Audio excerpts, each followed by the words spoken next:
Dans cet épisode, je vous propose de découvrir 5 stratégies pour diversifier votre microbiome.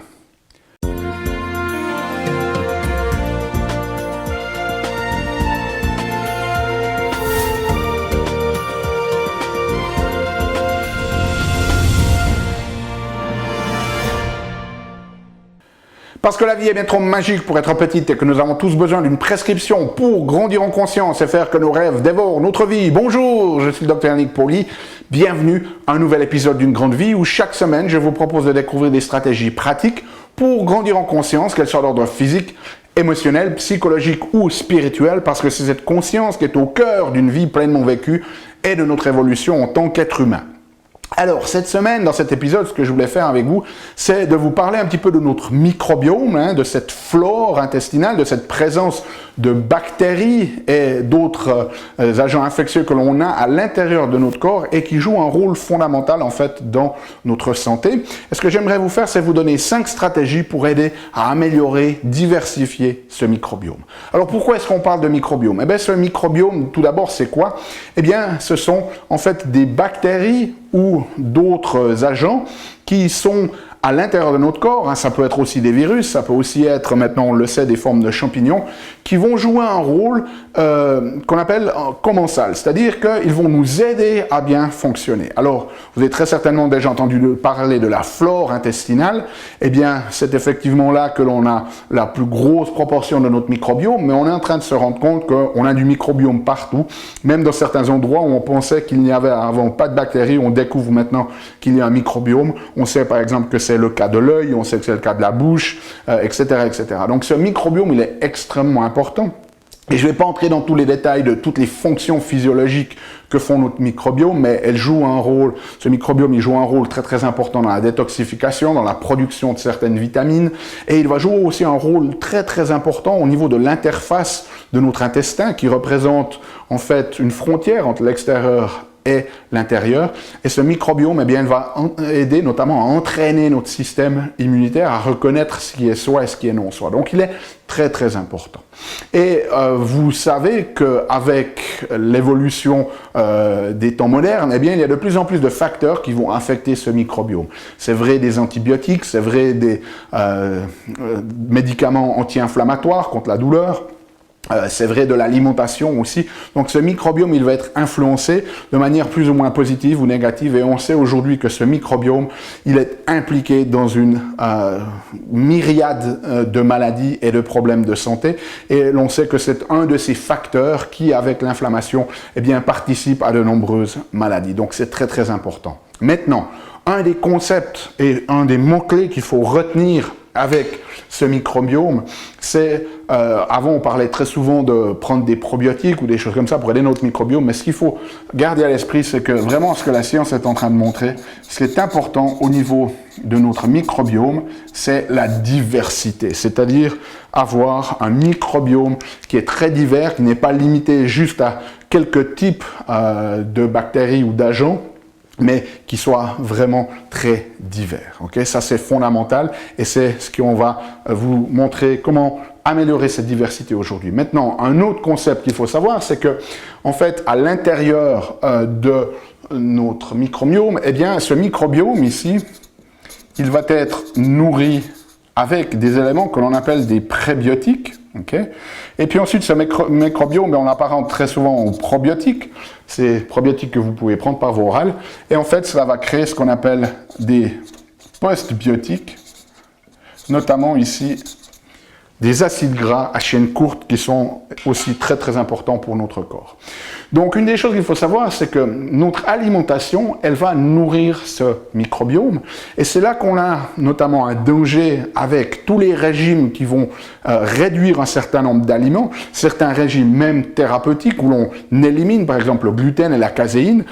Ça peut être important thérapeutiquement parce que ces aliments-là peuvent créer de l'inflammation à l'intérieur de votre corps, mais la problématique que l'on a, c'est qu'en réduisant notre diversité d'aliments, eh bien, on va réduire en fait la diversité de notre microbiome et à long terme, ce n'est pas une bonne chose. Donc c'est pour ça que spécifiquement dans la vie de tous les jours, c'est bien de le faire, ce que je vais vous montrer là, mais notamment si vous suivez un régime d'élimination, si vous avez éliminer certains aliments de votre alimentation, eh bien ça va être encore plus important d'appliquer ces principes-là, parce que dans ces prébiotiques, ces éléments qui nourrissent notre microbiome, il y en a par exemple un qui s'appelle l'inuline, et 70% de cette inuline, elle provient des céréales. Donc si vous avez par exemple éliminé le gluten, vous avez éliminé une grande partie des céréales, donc vous allez réduire ces apports en inuline.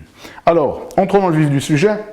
5 stratégies pour améliorer votre microbiome, sa diversité notamment. Maintenant, un petit caveat avant d'entrer dans le vif du sujet ici, c'est que en fonction de votre statut intestinal, eh bien, c'est possible que lorsque vous introduisez certaines de ces recommandations, vous commencez à développer un petit peu des symptômes intestinaux, de ballonnement ou de mauvaise digestion. Donc, ça veut dire que potentiellement, pour certains d'entre vous, si vous avez une sensibilité au niveau intestinal, eh bien, il va falloir mettre en place ces stratégies, mais très petit à petit. Okay? C'est-à-dire que si je vous donne ces stratégies-là, n'allez pas vous envoyer 2 kilos dans des aliments que je recommande. Commencez peut-être juste par une cuillère à café. Et puis, une fois que votre système a l'habitude, eh bien, vous pouvez commencer d'augmenter les dosages. Okay? Alors, la première stratégie, eh bien, c'est d'augmenter ce que l'on appelle les amidons résistants.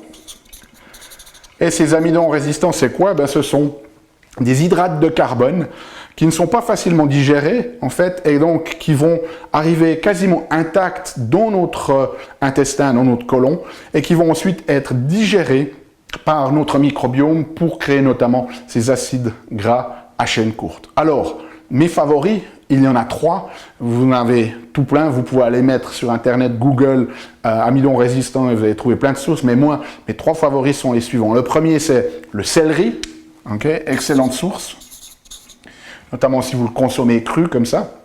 Ensuite, il y a les patates douces,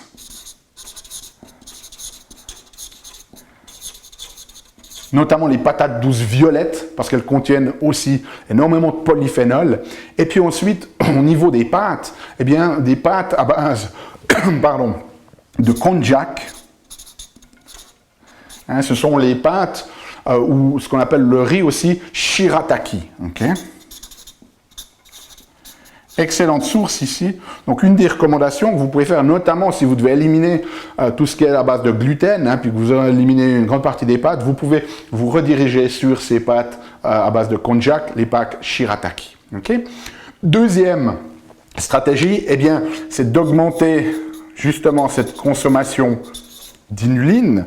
Alors, où est-ce qu'on en trouve cette inuline? On va la trouver notamment dans l'ail, dans l'oignon, dans les asperges, et vraiment aussi dans les racines de chicorée, qui est très certainement l'aliment qui est le plus riche en inuline. Okay? Donc, de nouveau, si vous devez éliminer les céréales, par exemple, redirigez-vous vers ces aliments-là. Attention, si vous avez des problématiques avec les FODMAP, si vous savez ce que ça veut dire, c'est peut-être que vous avez une problématique. Si vous ne savez pas ce que c'est, cherchez sur Google FODMAP, ce sont essentiellement des hydrates de carbone qui sont facilement fermentés. Et chez certaines personnes, ça peut donner des problèmes de ballonnement. Donc, faites très très attention avec l'introduction de cette inuline si vous avez une surcroissance bactérienne de l'intestin grêle ou si vous avez une sensibilité au FODMAP. Okay? Troisième stratégie, c'est d'augmenter votre consommation de pectine. Alors, cette pectine, où est-ce qu'on la trouve? On la trouve notamment dans les pelures, notamment des pommes et des poires, et puis aussi dans tous les éléments blancs des agrumes. Lorsque vous mangez, par exemple, une orange, toute cette espèce de peau blanche autour, elle est très très riche en inuline. Donc ça, c'est des choses que vous pouvez faire. Par exemple, si vous pelez vos pommes ou vos poires, et puis toute cette partie blanche des oranges, au lieu de les jeter, ce que vous pouvez faire, c'est notamment les garder, et puis vous pouvez les rajouter, par exemple, à la 5e stratégie dont je vais vous parler dans une seconde. 4e élément, c'est un retour aux aliments fermentés. Nos grands-parents en consommaient très certainement beaucoup plus que nous. Mais notamment, vous connaissez tous la choucroute, okay, mais ça peut aussi être n'importe quel légume qui a été fermenté, par exemple, dans du vinaigre. Ou alors, ça peut être la consommation de thé kombucha, par exemple, qui vont fournir ces sources d'aliments fermentés qui vont aider à cette diversité de notre microbiome. Et puis, finalement, eh bien, la 5e stratégie, c'est de faire des super jus. Et l'idée ici dedans, eh bien, c'est de simplement prendre un mixeur, pas un extracteur, on veut garder les fibres, mais vous allez au marché, vous allez au magasin et vous achetez une dizaine, voire une quinzaine de légumes différents. Et puis ensuite, ces légumes, ben, vous allez les couper en petits morceaux, vous allez les mélanger. Et ce que vous allez faire, c'est que chaque jour, ben, vous allez prélever un petit peu de cette diversité de légumes, hein, notamment des légumes à feuilles vertes, et puis eh bien, vous allez simplement la passer au mixeur, ça va vous donner un petit verre et vous buvez ce verre-là.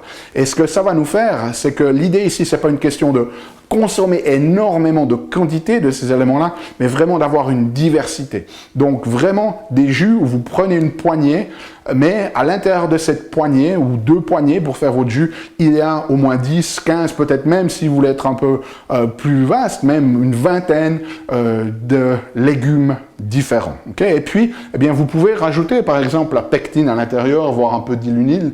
Ça n'a pas nécessairement toujours un goût merveilleux, mais ça va être phénoménal pour diversifier votre microbiome. Okay? Donc, régulièrement, peut-être pas nécessairement besoin tous les jours, à moins que vous êtes sur un plan thérapeutique, mais régulièrement de consommer ces super jus qui sont faits en fait d'une dizaine, quinzaine, voire vingtaine de légumes différents. Il n'y a vraiment pas mieux pour améliorer la diversité de notre microbiome. Laissez-moi savoir si vous avez des questions dans les commentaires. Si vous avez besoin de la transcription, elle est disponible sur notre site unegrandevie.com. Nous, on se retrouve la semaine prochaine pour un nouvel épisode. D'ici là, souvenez-vous, aimez la vie, émerveillez-vous et contribuez chaque jour un petit peu plus.